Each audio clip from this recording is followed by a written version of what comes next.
Good morning, welcome to the channel. First few videos that I am giving titles to, I am also doing my introduction, which this is Professor Deborah McDermott, Debbie's thoughts, Debbie's life.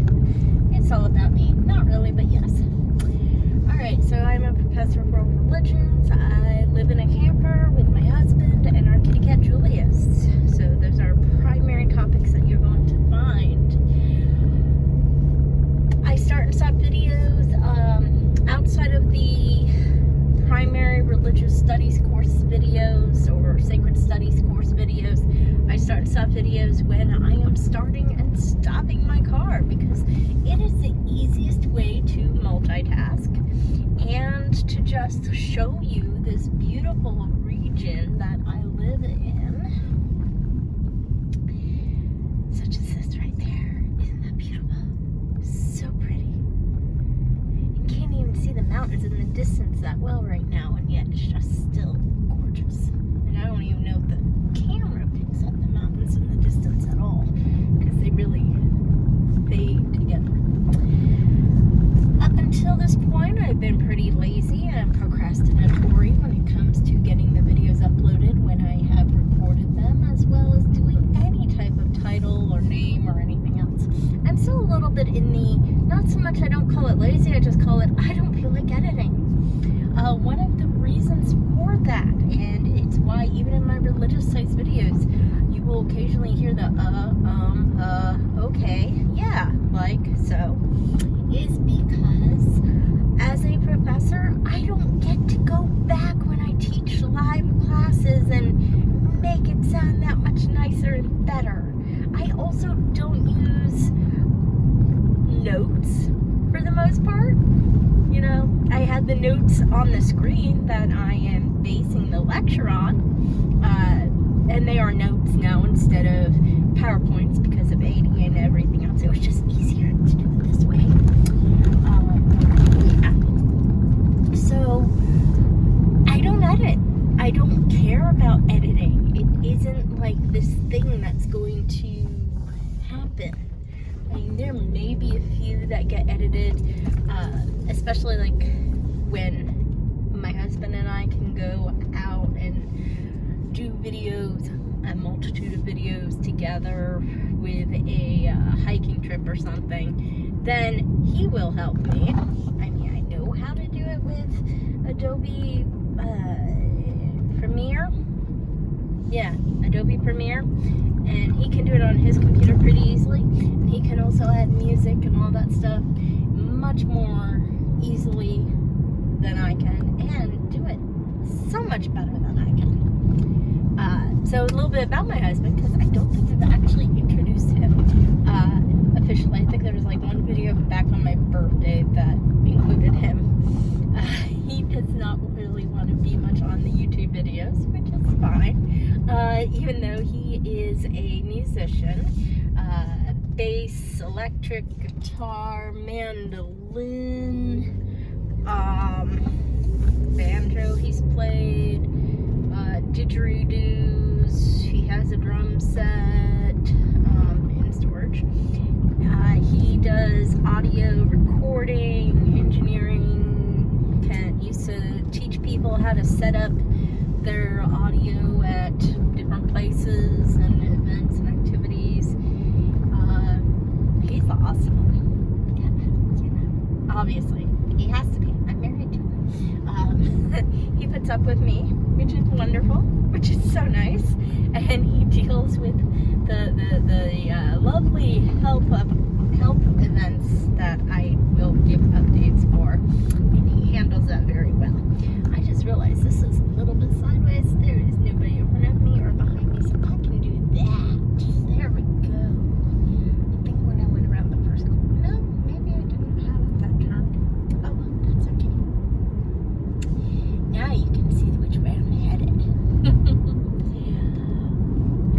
So he does that. Now he is doing general IT work and laying some audio stuff for a company over in Gatlinburg.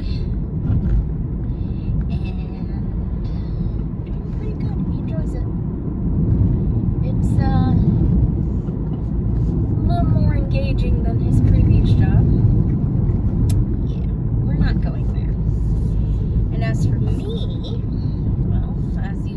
heard, I am a professor of world religions. I currently teach at Hillsborough Community College in Tampa, Florida. And this lovely last year plus that we've had has made enrollment go down, really down. So I only have 2 classes there right now.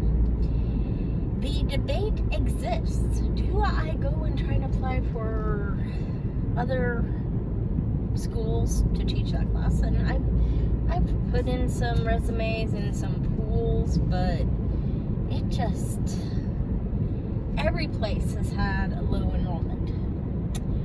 But I still want to teach, and I'd prefer to teach something that I can also occasionally teach in person. So I'm playing with other ideas, from public library to more of the continuing education type courses and programs that schools and universities offer. Right now, I had a multi-stage plan, and I'm still on stage 2 because I stopped grading and everything to do for this semester, and I'm still redoing my videos for religious studies, which will be up on here. So part of this was, getting things moving forward there. But it's also putting together some syllabi and suggestions to see if I can offer some stuff at some local universities and colleges as part of their continuing education type or adult education courses, as well as get into libraries, plus of course here in the wonderful world of YouTube, because YouTube is just like the bomb diggity or something like that. I don't know. I don't even think that's a phrase anymore.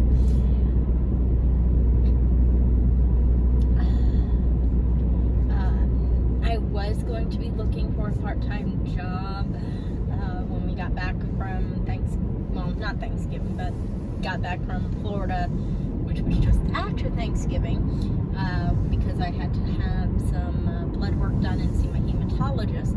I'll come to health updates in a minute here. But the thought has been, my body is still not where I need it to be able to work much. If I go into something right now that has me working, especially full-time, but even, 20 hours a week, 20 hours a week, it might really upset the flow of slowly healing from whatever happened at the beginning of November. It is extremely important to me to get on the right side of this, and I am blessed enough to have an amazing husband, like absolutely wonderful husband, and to have the ability right now to take care of myself. And a lot of that is still really up in the air about everything from affordability to exactly what needs to be done. One of the things that's going to happen with the health updates is I will probably do a general health update in those videos, and then following the general health update, I'll probably go into, what am I doing? And that means, what am I currently researching? What am I doing as far as, high blood sugar? What do I do? And this will in no way be you should do this, because I'll be honest, in different parts of my life, different things have worked. And my own blood chemistry, my own nature-nurture existence is different than everybody else's nature-nurture existence.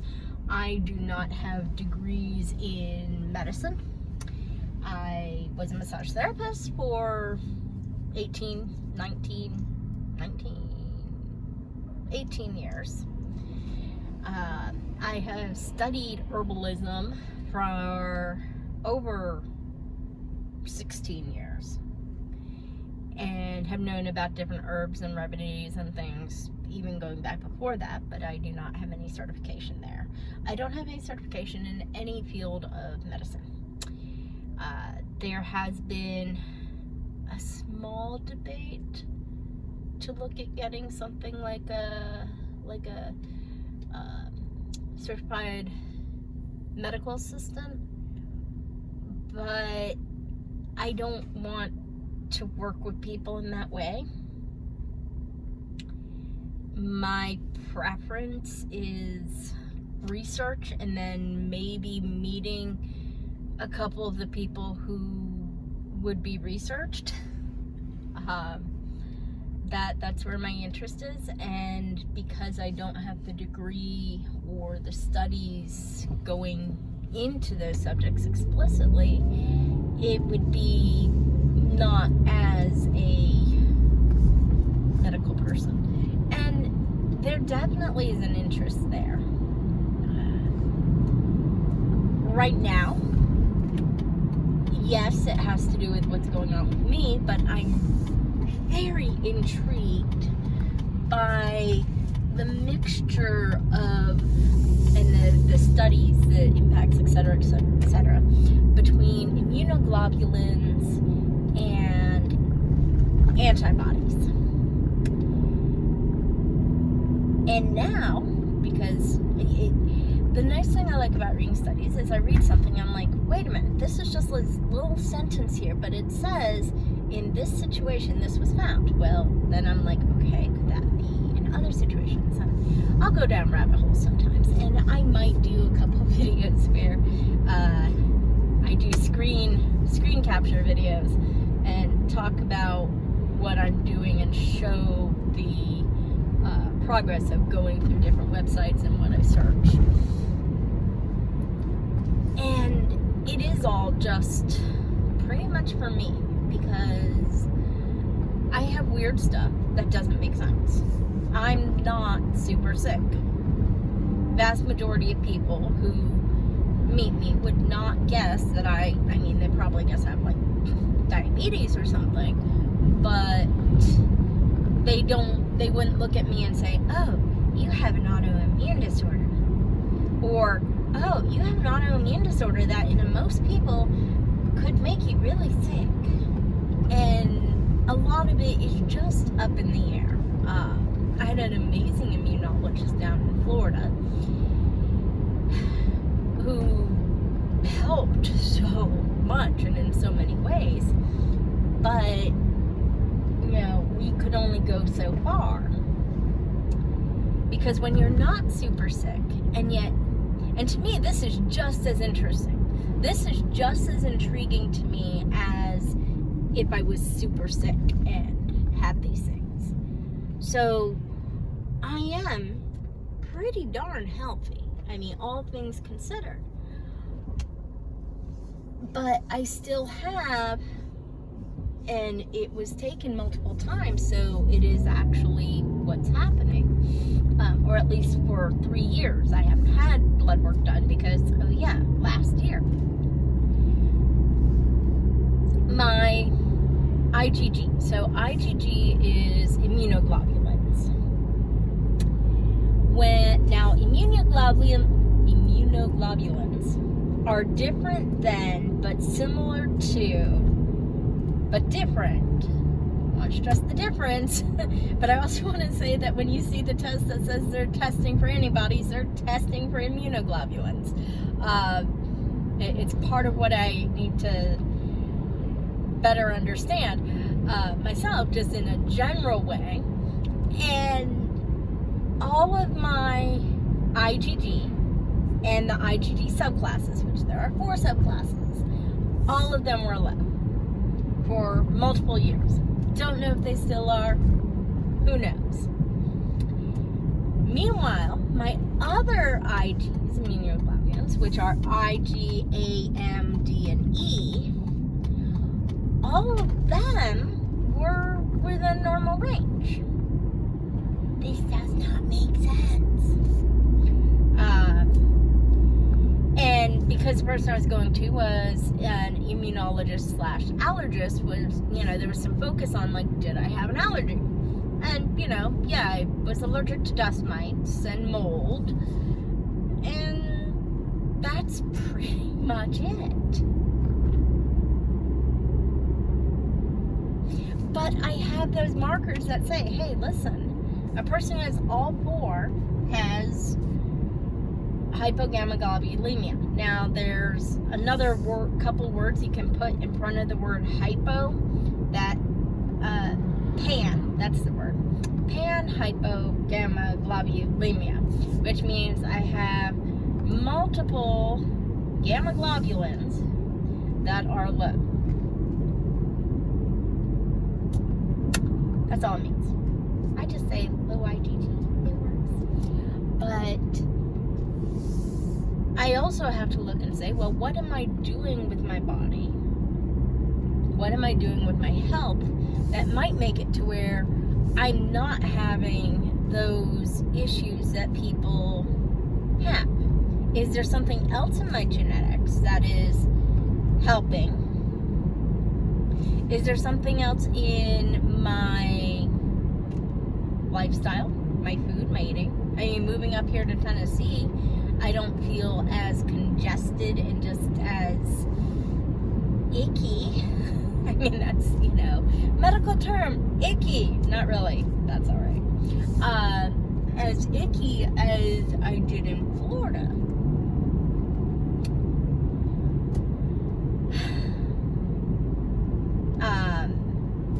I have mostly been paleo. And I say mostly, I was like 70% paleo, at least 70% paleo, pretty much for the last 10 years. But then I would, like I said, only 70%, so I was still going off of it. In 2012, I went strict paleo, bordering into keto. Now I am strict paleo, bordering into keto. I say bordering into keto because I'm not a VLC. What is VLC? Well, the VLC is very low carb.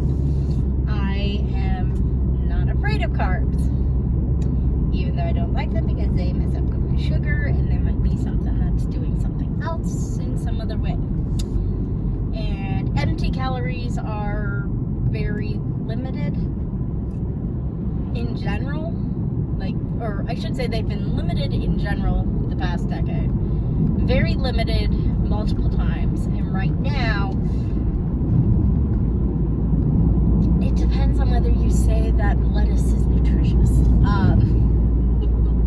But it is, I have salads. I have about 2 big old salads a day. I have a smoothie with whey protein and some berries. I have in that smoothie a Super Greens, little scoop of Super Greens. I have bone broth, if not every day, every other day. I mean, it's very rare for me to go without at least some bone broth. And then I have a good meal. That good meal is maybe chicken or beef or something. So I try to get in at least my 9 servings of fruit and vegetables a day, and I tend to think I do it. The reason I say I think is because when you get my 2 salads in, that's 6 servings.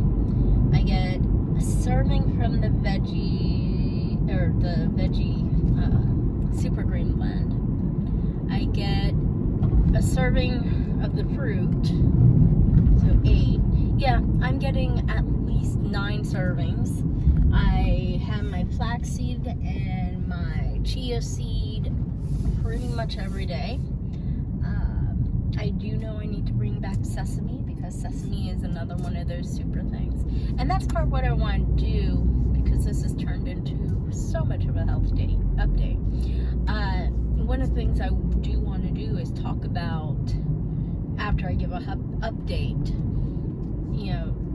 what are some of the super things that I use and why do I use them?